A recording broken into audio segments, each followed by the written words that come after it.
Welcome to my class, students. We are doing English grammar and this is article writing and we will know about the rules of writing articles. Now, writing an article is a challenging task. Yes, it's a challenging task क्योंकि हम जब article लिखते हैं तो हम उसको बहुत ही carefully हमें लिखना पड़ता है. इट नीड्स क्रिएटिविटी और इसमें आपकी क्रिएटिविटी की जरूरत होती है. गुड वोकैबुलरी, आपका जो शब्दकोश है, शब्द ज्ञान है, वो बहुत अच्छा होना चाहिए.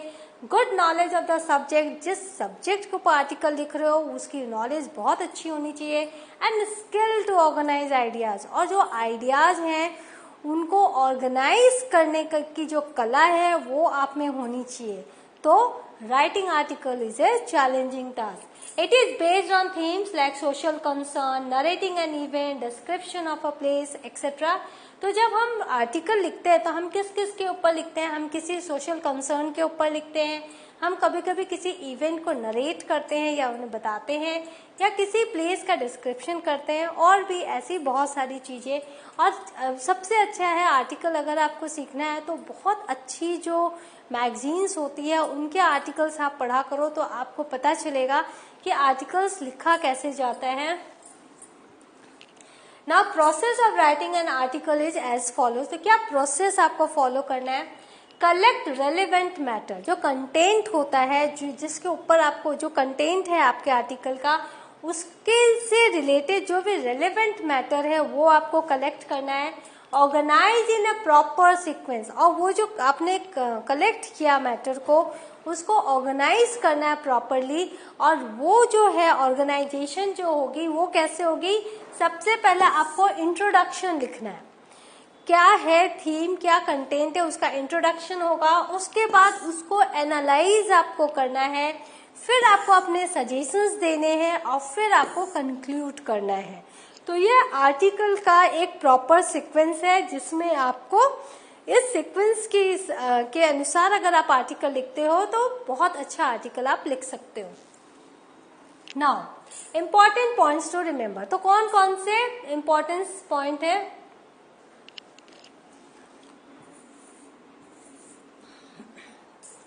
Right eye catching heading. अगर आपने आर्टिकल बहुत अच्छा लिखा, लेकिन अगर आपने हेडिंग ही अच्छी नहीं लिखी, बहुत ही साधारण सा हेडिंग लिखा, तो लोगों का ध्यान उस पर नहीं जाएगा. तो आई कैचिंग हेडिंग होनी चाहिए.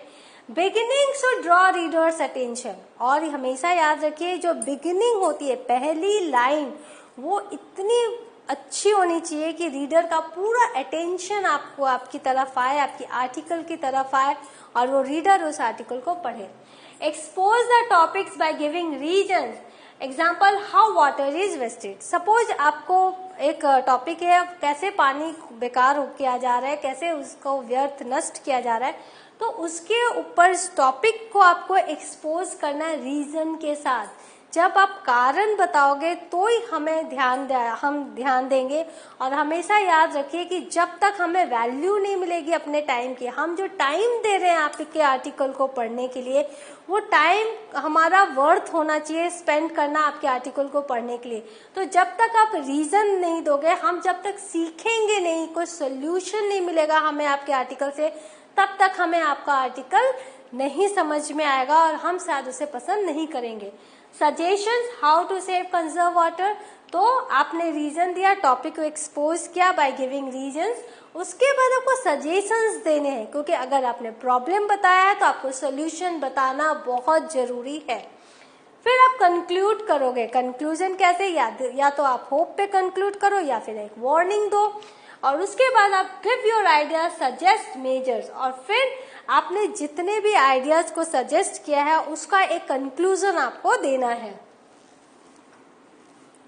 नाउ टाइटल बहुत ही इंपॉर्टेंट है. It should be catchy get self explanatory.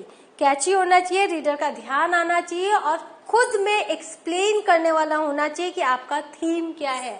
It should be different yet easy to comprehend. ये थोड़ा अलग होना चाहिए लेकिन समझने में आसान होना चाहिए. A good title attracts the attention of the reader. एक टाइटल ही है जो अट्रैक्ट करता है रीडर के अटेंशन को. And also makes him want to read further. और वही जो रीडर है उसको उसके अंदर ये इच्छा जगाता है कि आपका वो आर्टिकल पूरा पढ़े।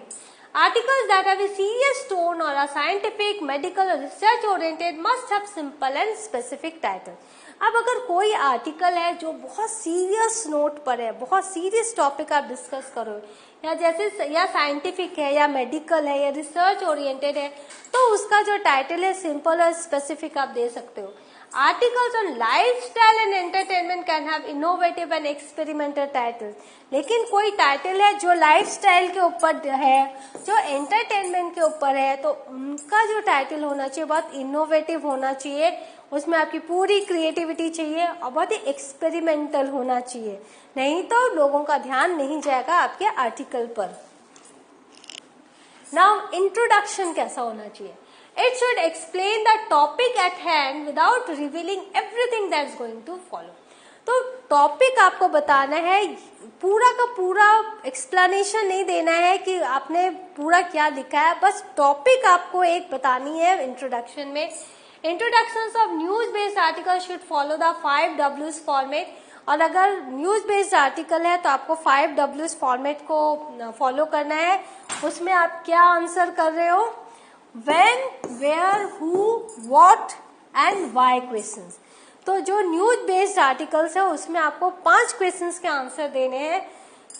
कब, कहाँ, कौन, क्या और क्यों। तो ये 5 क्वेश्चंस के आपको आंसर देने हैं अपने इंट्रोडक्शन में। नाउ बॉडी कैसी होनी चाहिए आर्टिकल के बाद की? अब बॉडी एलाबोरेट्स द टॉपिक। जो टॉपिक आपने इंट्रोडक्शन में दिया, अब आप उसको एलाबोरेट कर रहे हो, उसको आप एक्सप्लेन करो, डिटेल में बता रहे हो। You need to research well on the topic. मैंने जैसे पहले ही कहा था, आपकी रिसर्च अच्छी होनी चाहिए, आपको पूरी की पूरी जानकारी होनी चाहिए उस टॉपिक के बारे में, so that your mind dreams up with facts and information. क्योंकि जब आपको जानकारी होगी और जब आप लिख रहे होंगे तो सारे इन्फॉर्मेशन जो है वो तुरंत आपके ध्यान में आते जाएंगे। Plan out a structure and systemize your ideas. एक स्ट्रक्चर बनाइए और अपने आइडियाज को सिस्टमाइज कीजिए, so that it is made more clear to the reader, ताकि ये क्लियर हो सके रीडर के।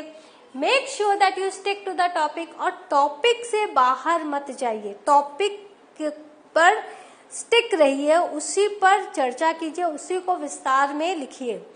Avoid using jargon words as much as possible. और बहुत ही जार्गन वर्ड्स जो कि बहुत ही कॉम्प्लिकेटेड वर्ड्स हुआ और बहुत ही आपके इडियम्स, फ्रेजेस, जो जार्गन वर्ड्स हैं जो कि थोड़े कठिन है समझने में, उनको जितना ज्यादा हो आप अवॉइड कीजिए और सिंपल वे में अपने टॉपिक्स को आप एक्सप्लेन कीजिए। In case of a professional related article jargon words can be use. लेकिन अगर प्रोफेशनल रिलेटेड आर्टिकल्स है तो जार्गन वर्ड्स यूज कर सकते हैं, क्योंकि वो उस पर्टिकुलर जो प्रोफेशन है उससे रिलेटेड वो वर्ड्स हैं। Use sub headings to make it more simpler to comprehend. और जब आपका कोई प्रोफेशनल आर्टिकल है तो उसमें सब हेडिंग्स देके आप अपने आर्टिकल को और ज्यादा लोगों को समझा सकते हैं। नाउ कंक्लूजन कैसा होना चाहिए? एनी न्यू आइडिया और thought does not deserve a place in the conclusion. कोई भी नया आइडिया या नई सोच कंक्लूजन में मत लाइए, क्योंकि ये सब इंट्रोडक्शन में हम करते हैं। The conclusion essentially a brief recap of the entire article. जो कंक्लूजन होता है वो ब्रीफ रिकैप होता है जो आपने पूरा आर्टिकल लिखा है उसका, which signifies the end of the writer. और वो राइटिंग के एंड को बताता है कि बस हमने सम अप कर दिया जो मैंने पूरा आर्टिकल में बताया, and now I am going to end it. Now types, कितने तरह के आर्टिकल्स होते हैं देख लो। डू इट योरसेल्फ आर्टिकल, जो आप खुद लिखते हो, लाइफस्टाइल एंटरटेनमेंट से related. Make it precise and to the point, इसको छोटा लिखिए और टू द पॉइंट लिखिए। Introduction explain the concept briefly, इसमें आपके इंट्रोडक्शन में कंसेप्ट को छोटे से आप एक्सप्लेन कर सकते हो। The body includes a step-by-step explanation of procedure involved, और जो बॉडी है उसका जो प्रोसीजर है जो मैंने आपको बताया स्टेप बाय स्टेप वो फॉलो करना है। Adding illustration of the procedure halves the need to explain things in words। और अगर आपने इलस्ट्रेशन दिया है, चित्र बनाया है या पिक्चर दिया है, तो आपको ज्यादा से ज्यादा वर्ड्स में लिखना नहीं पड़ेगा, क्योंकि चित्र ही है अपने आप में वो एक्सप्लेन करेगी। A couple of line signifying the end of the article should suffice. और लास्ट में बहुत थोड़ा से लाइन में आप अगर कंक्लूड करते हैं तो काफी है, आपको बहुत लंबा कंक्लूजन लिखने की जरूरत नहीं है। नाउ रेसिपी आर्टिकल्स जो होते हैं, राइटिंग शुड बी फ्रेंडली, बहुत दोस्ताना तरीके में आपको ये राइटिंग लिखनी है। Try using the simplest of words that even a novice in cooking can grasp what you right. और बहुत ही सिंपल वर्ड्स में लिखना है ताकि एक इंसान जो नया नया कुकिंग सीख रहा है वो भी आपके रेसिपी को पढ़ के कुक कर सके। बिगिन विद द टाइटल और नेम ऑफ द रेसिपी, आपको रेसिपी के नाम से और टाइटल से स्टार्ट करना है। Next right a good introduction describing the dish and giving information about the origins. फिर आपको क्या करना है, डिश को डिस्क्राइब करना है, उसके ओरिजिन के बारे में बताना है एंड द न्यूट्रिएंट्स इन्वॉल्व, इसमें क्या क्या पोषक तत्व है इस डिश में वो आपको बताना है। Produce the list of ingredients along with its measurement, तो आपको इंग्रेडिएंट्स और कितना मेजरमेंट है उसका वो दोनों की एक लिस्ट बतानी है आपको। Photos of the ingredients can be added so that the readers get a clear picture. Photographs आप रेसिपी की लगा दो ताकि जो रीडर है उसको क्लियर पिक्चर मिल सके। Furnish the details of the steps involved in cooking, और कुकिंग में क्या क्या स्टेप्स आपको फॉलो करवाने हैं रीडर से वो आपको क्लियरली लिखना है। Let the steps be made clear and to the point. All the steps आपको क्लियरली लिखना है, to the point लिखना है। Later you can give additional information regarding the tips, suggesting an alternative method.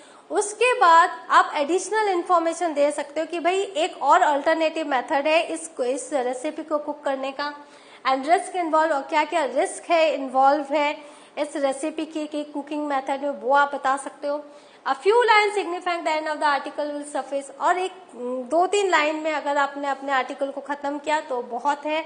लोगों को पूरी लोगों का अटेंशन रेसिपी में ही रहेगा, तो you can conclude it with few lines. फिर मोटिवेशनल आर्टिकल्स जो होते हैं, motivational articles are written with a purpose to inspire. तो इनका पर्पस क्या होता है कि आप दूसरों को मोटिवेट करते हो, इंस्पायर करते हो। A fitting quotation by famous personality और प्रोवर्ब क्रिएट्स एन इम्प्रेशन। तो आपको बहुत ही फिटिंग एक कोटेशन जो कि आपके जो आप मोटिवेट करना चाहते हो जिस लोगों को, उससे रिलेटेड प्रोवर्ब या फिटिंग कोटेशन आप डाल सकते हो और ये एक इम्प्रेशन क्रिएट करेगा। These articles start with identifying the problem and describing its debilitating effect on the human psyche. तो ये जो आर्टिकल्स आप शुरू करोगे उसमें प्रॉब्लम से आप शुरू करोगे और इसका क्या इफेक्ट होता है ह्यूमन साइकी में वो बताओगे। Next the body paragraph should focus on, उसके बाद आप बॉडी पैराग्राफ पे ध्यान दोगे। Ideas to release the worries and restoring normalcy, और इसमें आप वो आइडियाज दोगे जिससे कि आप चिंता से मुक्त कर सको रीडर को और कैसे नॉर्मल लाइफ आप वो लीड कर सके इसके बारे में बताओगे। You could make use of example snippets of poetry to explain instead of sounding too highbrows और फिलोसफिकल। तो आप एग्जाम्पल दे सकते हो, पोइट्री के आप एग्जाम्पल्स दे सकते हो और बहुत ही ज्यादा आपको फिलोसफिकल नहीं होना है और बहुत ही ज्यादा ज्ञान नहीं देना है, सिंपल से आप तरीके से रीडर को मोटिवेट कर सकते हो। It is extremely important to conclude this articles on a happy note, और बहुत जरूरी है कि हैप्पी नोट पर ये आर्टिकल का अंत हो और else they would not really be a motivational read, नहीं तो लोगों को इंस्पायर नहीं करेंगी और लोग इसको फिर पढ़ेंगे नहीं। Now descriptive articles that require lengthy explanations or of the educational or scientific variety should be formally written. जो descriptive articles होते हैं वो या तो scientific होते हैं या फिर educational होते हैं, तो उनको बहुत ही formally लिखा जाता है। These articles typically follow the introduction, body, conclusion format, जो कि मैंने पहले आपको बताया, ये format आपको follow करना है। Make use of subheads in order to enhance the reader's friendliness. आप अगर सब हेडिंग दोगे तो रीडर जो है बहुत अच्छे से समझ पाएगा और वो बहुत फ्रेंडली वे में पढ़ेगा। The conclusion should be a brief review of the entire essay, और पूरे एसे का एक ब्रीफ रिव्यू होना चाहिए आपका कंक्लूजन। रिव्यूज जब हम देते हैं, रिव्यूज कैसा होता है, the focus should be on the analysis right away, आपका पूरा फोकस एनालिसिस पे होना चाहिए। Explain the product specifies in the introduction, जो प्रोडक्ट आपने इंट्रोडक्शन में स्पेसिफाई किया है उसी को आपको एक्सप्लेन करना है। Along with the most important features to watch out for, और इसके साथ साथ और जो इंपॉर्टेंट फीचर्स है जो आपको देखने हैं वो आपको बताना है। The body should include N analysis of the features, और जो बॉडी है वो फीचर्स को एनालिसिस करेगी। Inserting a pros and cons section here is advisable. और वो जो प्रोडक्ट है उसका प्रॉस एंड कॉन्स जो दोनों पक्ष आपको रखना है, क्योंकि इससे क्लियर आइडिया रीडर को मिलेगा।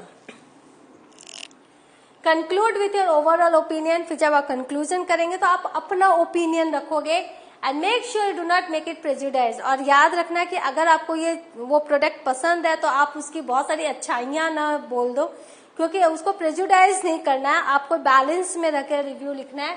Also do not begin to discuss any new point while you are signing off. और जब आप खत्म कर रहे हो तो कोई भी नया पॉइंट मत उठाओ, क्योंकि वो हम सिर्फ इंट्रोडक्शन में उठाते हैं। Writing an article should be a fulfilling experience for the reader. जो रीडर है वो जब आर्टिकल है वो एक फुलफिलिंग एक्सपीरियंस होना चाहिए रीडर के लिए। उसको वो जो समय दे रहे हैं उसका उसको वर्थ मिलना चाहिए। Only then justice will be done, तभी जस्टिस हो पाएगा। Insincerity spotted almost immediately. अगर आप सिंसियरिटी के साथ नहीं लिख रहे हो तो तुरंत पता चल जाएगा कि आप सिंसियर नहीं हो। And no formats can rescue such a write up. और फिर ऐसी राइटिंग को कोई भी फॉर्मेट नहीं बचा सकता। Honest writing always manages to drive the point home. और जितना आप ऑनेस्टली अपनी राइटिंग को आर्टिकल को लिखोगे उतना आप रीडर के करीब पहुंचोगे and automatically falls in line with the necessary format. और जितना आप ऑनेस्टली लिखोगे तो आप देखोगे खुद ब खुद ये फॉर्मेट के हिसाब से लिखा जा रहा है, फॉर्मेट फॉलो हो रहे हैं automatically. So what have you learned? We have learn article writing. आपके ग्रामर बुक में बहुत सारे एग्जाम्पल्स हैं, आप बोर्ड के क्वेश्चन पेपर्स देख सकते हो, वहां आर्टिकल राइटिंग के बहुत सारे टॉपिक्स हैं। तो आप इस फॉर्मेट को ध्यान में रखे आर्टिकल्स लिखो और जब आपका एग्जाम आए तो बहुत कॉन्फिडेंटली आर्टिकल लिख कर आओ। Thank you.